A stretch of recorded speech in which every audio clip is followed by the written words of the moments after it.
வணக்கம். பாலமுருகன். தென் மாவட்டத்தில் வரலாறு காணாத மழை அதிகமாக பெஞ்சது எல்லாத்துக்கும் தெரியும். இந்திய அளவில் சிரபுஞ்சிக்கு அடுத்து இப்போ பெஞ்சிருக்கக்கூடிய மழையின் அளவு தான் அதை விட மிக அதிகமான மழைன்னு இந்திய வானிலை அறிக்கையை தாக்கல் பண்ணியிருக்கு. இதை வச்சு மிகப்பெரிய அளவிற்கு திமுக அரசுக்கு எதிராக ஒரு குரூப்பே களமிறங்கி பயங்கரமான பொய் செய்திகளையும் போட்டோ ஷூட்டினை நடத்தி தனக்குத்தானே ஆர்கசம் அடைஞ்சிருக்காங்க அந்த பார்ட்டிய. எங்கிந்திரா வந்துக்கிறாங்க நல்ல பிளேயர்னா. அந்த குரூப் யாருன்னு கேட்டுட்டீங்கன்னா சீமான், இந்த சாட்டா மாமா பையன்,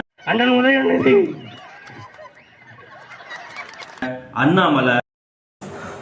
நண்பர்களே, வேற ஒண்ணு இல்ல. என்னடாச்சுன்னா ஒரு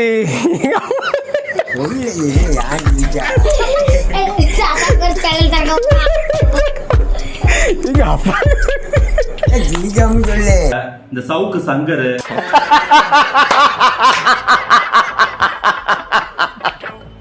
அந்த பிஜேபி எம்எல்ஏ நயினார் நாகேந்திரன், அதுக்கப்புறமேட்டுக்கு அவங்களுடைய அல்லக்கைகள், இவங்க எல்லாமே திட்டமிட்டு மழை பொழிய ஆரம்பிச்ச நாள்ல இருந்து கொடூரமா தன்னால என்னென்னலாம் செய்ய முடியுமோ அத்தனை வேலைகளையும் தொடர்ச்சியா நீக்கம் வர நிறைவா செஞ்சுட்டு இருக்காங்க.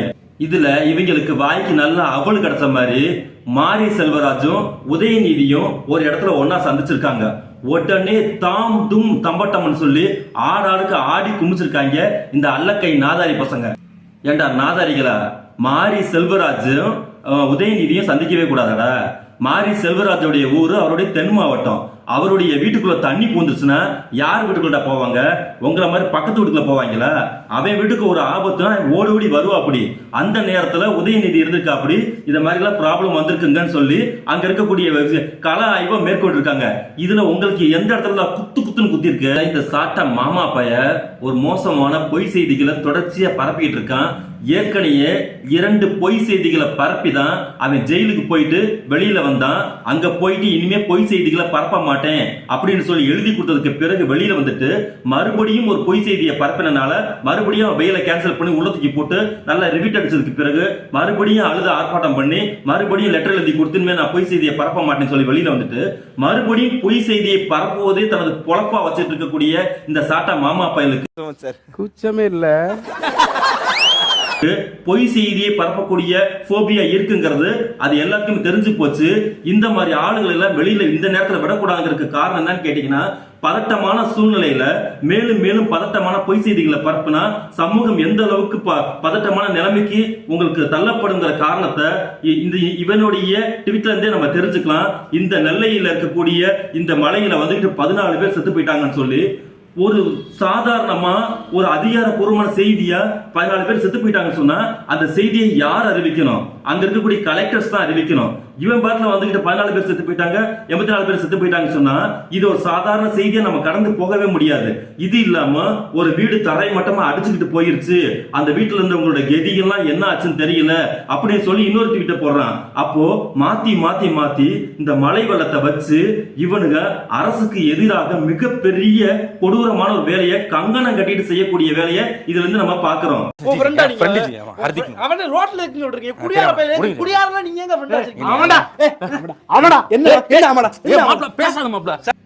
இதுல இந்த மாமாக்கார சீமான் இருக்கான் பாருங்க, அவன் அறிக்கை விட்டதோட அவனோட வேலை முடிஞ்சு போச்சு.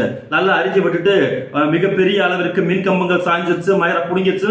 நேற்று வீடியோல நம்ம ஃபுல்லா சொல்லியிருந்தோம். அதை மீட்க வேண்டிய உத்தரவை நான் தமிழக அரசுக்கு இடுகிறேன் அப்படிங்கிற மட்டும் சொல்லல, மத்த எல்லாத்தையுமே சொல்லியிருக்கான். நாங்க என்ன கேட்கிறோம்னா, மாரி செல்வராஜ் என்னத்தை புடுங்கிறதுக்கு இங்க வந்தாருன்னு கேக்குறீங்களா? புடுங்கீங்களா? நீங்க முதல்ல ஏண்டா புடுங்கிறதுக்கு களத்துக்கு வரல? நீங்க எதுக்கு எடுத்தாலும் என் நெய்தல் படை இருக்கு, மயிரா புடுங்குற படை இருக்கு, எல்லாமே இருக்குன்னு சொல்லல. பேராபத்து வரும்போது எங்க போய் நீங்க நல்லா பதுங்கிக்கிறீங்க. என்னடா நினைச்சுக்கிறீங்க? வெள்ள சட்டை கண்ணாடியில போட்டு ஒரு மாதிரி இருக்கு அவனுக்கு. அப்பல இருந்து பாத்துக்கிறீங்க. சென்னை வெள்ளத்துல இப்படித்தான் 2 நாள் கழிச்சு வந்தீங்க. 2013 இப்படித்தான் 5 நாளைக்கு அப்புறம் வந்தீங்க. இப்ப பெரிய அளவிற்கு அங்க மிகப்பெரிய பிரச்சனை நடந்துட்டு இருக்கு. எங்க போய் நீ செத்து போன? இப்ப நல்லா சந்து பொந்துகளை ஒளிஞ்சுக்கிட்டு 4 நாள் கழிச்சு அங்க என்ன நடக்கும்? ஃப்ளோட்டிங் ஆயிட்டு இருக்கும். இப்பயே தண்ணீர் வடிய ஆரம்பிச்சிருச்சு. இது வந்துகிட்டு பெரிய பேரிடர்னு சொல்லி அனைவரும் அதிர்ச்சியான சூழ்நிலையிலிருந்து அதை எப்படி ரெக்கவரேஷன் பண்ணுவதற்கு நானு நீன்னு போட்டி போட்டுக்கிட்டு அங்க வந்து களத்துல இறங்கி வேலை செஞ்சுட்டு இருக்கோம். இந்த நாதாரி கும்பல்கள் மட்டும் கேள்வி எப்படி கேட்கிறாங்கன்னா, நீ அங்க போய் என்னடா வேலை பார்த்த அப்படின்னு சொல்லி நம்மள கேள்வி கேட்கிறாங்க. நாங்க என்ன கேட்கிறோம்னா, ஒவ்வொரு செய்தியிலும் முன்னாடி தூக்கி காட்டி நாங்க நிரூபிச்சுக்கிட்டே இருக்கணுமா? ஏன்டா எடுவிட்ட பயலுகளா, அங்க வந்துகிட்டு களத்துல வேலை பார்க்கிறவன் எல்லாருமே வந்துகிட்டு அவன் எவ்வளவு ப்ரூஃப் பண்றதுக்கு போட்டோ எடுத்து போட்டுட்டு இருக்காங்களா? ஒரு மனிதனை காப்பாற்றுவதற்குரிய அந்த இடத்துல இருக்கக்கூடிய முக்கியமான பிரச்சனை என்னவோ அதுல அவன் கவனம் செலுத்தக்கூடிய சூழ்நிலையில் இருக்கும் போது நீ என்ன அங்க பண்ணேன்னு போட்டோ ஷூட் எடுக்கிறேன்னா நீ எவ்வளவு பெரிய கேடு கட்ட ஒரு பொறுக்கியா இருந்திருப்ப. அந்த பொறுக்கியத்தனத்தோடைய அடுத்த கட்ட வேலை தான் இந்த பிஜேபி நயினார் நாகேந்திரனும் ஜேசிபி மேல ஏறி உட்காந்துட்டு ஒரு கூத்தடிச்சாங்க பாருங்க. அந்த கூத்தடிக்கக்கூடிய அந்த போட்டோவை நீங்களே பாருங்க. அந்த ஜேசிபியோட இது மேல வந்து பக்கெட் மேல போய் நின்றுகிட்டு இருக்காங்க. கீழே இருக்கக்கூடிய ஆளு சாதாரணமா நடந்து போறாப்படி, சாதாரணமா தரையில நடந்து போறக்கூடிய ஆளுங்க அங்க பக்கத்துல இப்படி போட்டோலே தெரியுது. நீ என்ன மயிருக்கு வந்து ஜேசிபி பக்கெட் மேல நின்றுட்டு இருக்க? இதை விட கேவலமான போட்டோ ஷூட் அரசியல் வேற ஏதாவது ஒண்ணா பண்ண முடியுமா?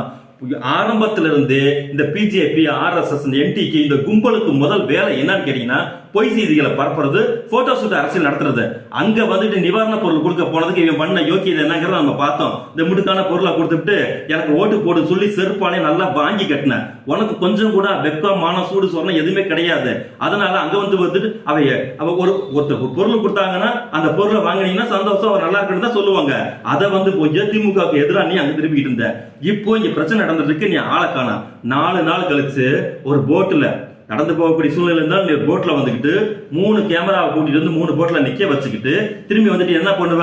அரசு செயலிழந்து விட்டது அப்படிங்கிற ஒப்பாரியை நீ வைப்ப. இதுக்கு பேர் தாண்டா பொணதின்னி அரசியல்.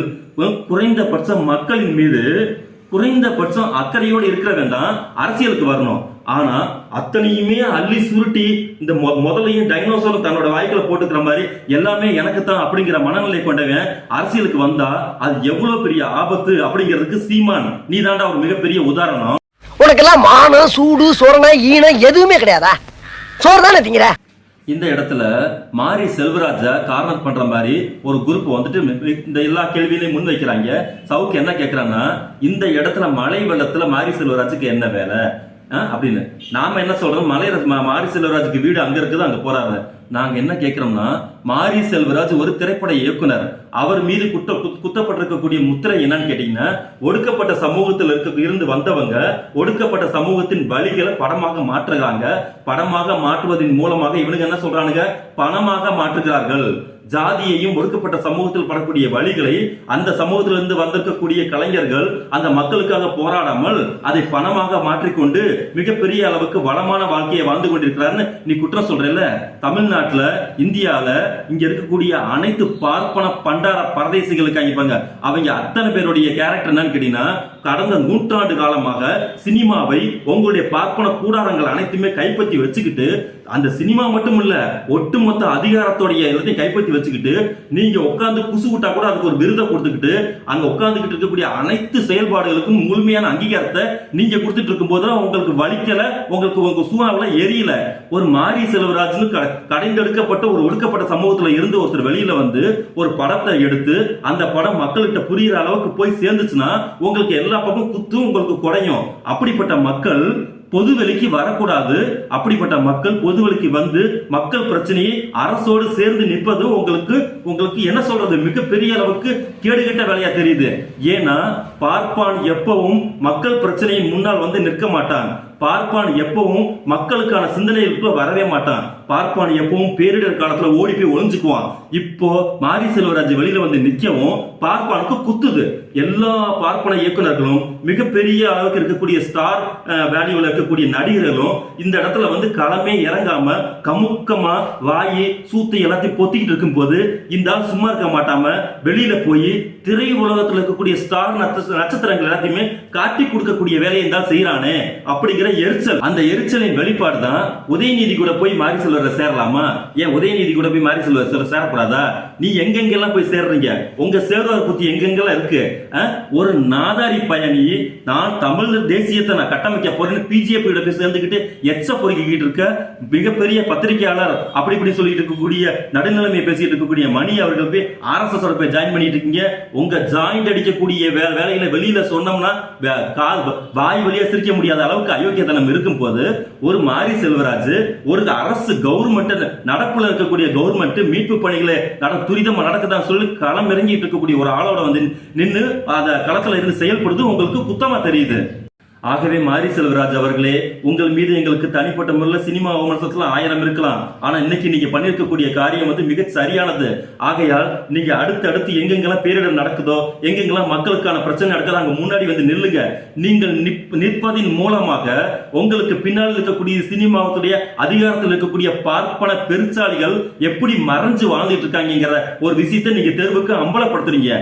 அந்த அம்பலப்படுத்துவதன் மூலமாக அவங்களுடைய அயோக்கியத்தனத்தை சமூகத்துக்கு பொது இங்க கொண்டு வருவதற்கான வாய்ப்பை நீங்கள் வழங்குகிறீர்கள். ஆகையால் அடுத்தடுத்து நீங்க நிறைய ஒடுக்கப்பட்ட சமூகத்துடைய படங்களை தயாரிங்க, நல்ல பணம் சம்பாதிங்க, மக்களுக்காக களத்துல வந்து இறங்கி போராடுங்க. அதன் மூலமாக இந்த பார்ப்பன கும்பல்களையும் பார்ப்பன ஆள்காட்டிகளையும் நீங்கள் காட்டி கொடுப்பதன் வாயிலாக தமிழ் சமூகம் முன்னேறுவதற்கு ஒரு வாய்ப்பை நீங்கள் வழங்குகிறீர்கள். ஆரம்பிக்கலாம்.